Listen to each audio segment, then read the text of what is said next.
हाँ, इस पर एक एग्जाम्पल हम देखेंगे। एग्जाम्पल आपका है कि ए भी एक रेखाखंड है, ए भी एक रेखाखंड है तथा रेखा एल रेखाखंड ए बी का लंब समद्विभाजक है। यदि एक अन्य बिंदु पी रेखा पर स्थित है तब दर्शाइए कि बिंदु पी ए तथा बी से समान दूरी पर स्थित है। कह रहा है कि हमारे पास एक रेखाखंड ए बी है, ठीक ना।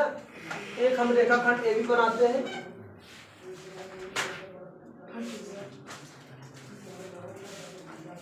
देखो ये एक आपका रेखाखंड ए बी है, इसका नाम है ये आपका ए बी रेखाखंड है, ठीक।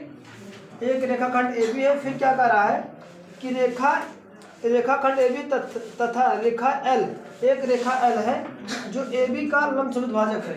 ये एक रेखा एल है, ठीक ना, ये एल है, ए बी को समद्विभाजित करती है, बराबर भागों समुद्र में बांटती है।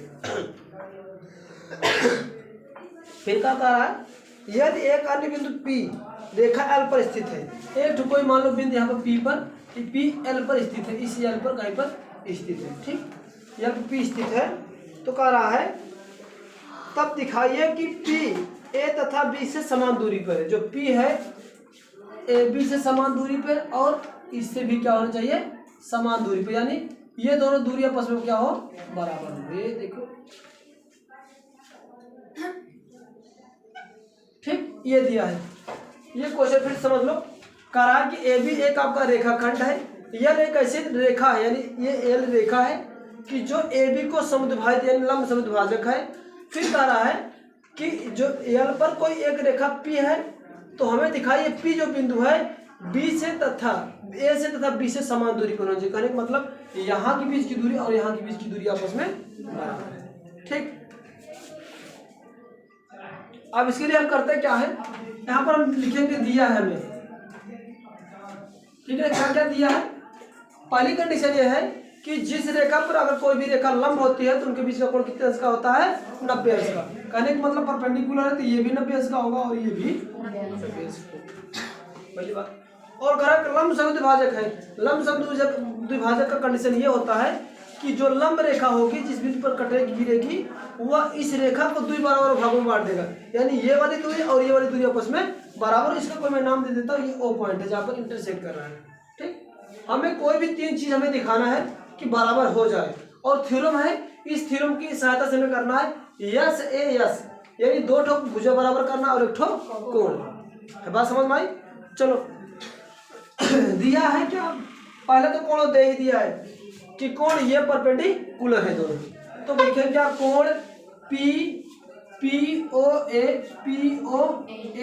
बराबर कोण पी ओ बी बराबर क्या है, 90 है ना। अब यहाँ पर देखो ये जो आपका लंब रेखा है इस वाले फिगर को दो बराबर भाग दो त्रिभुज में डिवाइड करा है, तो मैंने दोनों त्रिभुज का नाम लिखता हूँ। त्रिभुज एक पहला आपका है POA तथा दूसरा आपका क्या है, त्रिभुज POB में। हम करेंगे क्या, इन दोनों त्रिभुजों को सर्वांग सम करेंगे, सर्वांग सम करने के बाद जो पूछ रहा है उसको हम बराबर कर देंगे, ठीक। चलो होगा क्या, आप देख रहे होंगे ये लाइन, ये वाली लाइन PO इस वाले भी त्रिभुज में आ रही है और इस वाले भी त्रिभुज में आ रहा है ना। और कह रहा है कि ये और ये आपस में बराबर है, तो होगा क्या, इसमें आपका AB भुजा AO बराबर क्या होगा, OB का, है ना। क्यों, क्योंकि समद्विभाजक है,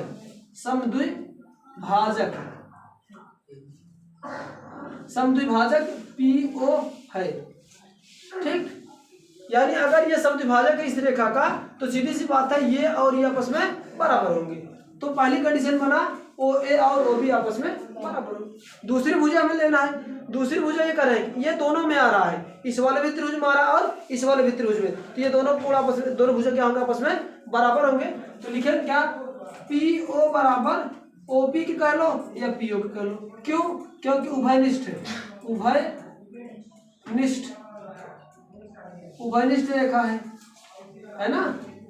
देखो दो चीजें तो हमें, दो भुजा बराबर, एक कोण हमें दिखाना है बराबर, एक कोण दिया ही था क्या, क्योंकि परपेंडिकुलर था, तो होगा क्या, कोण POA बराबर कोण POB बराबर क्या होगा 90 अंश का।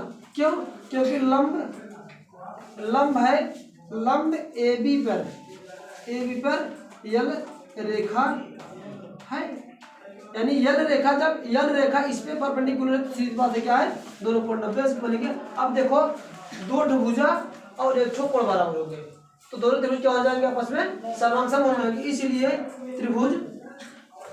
त्रिभुज कौन सा POA सर्वांग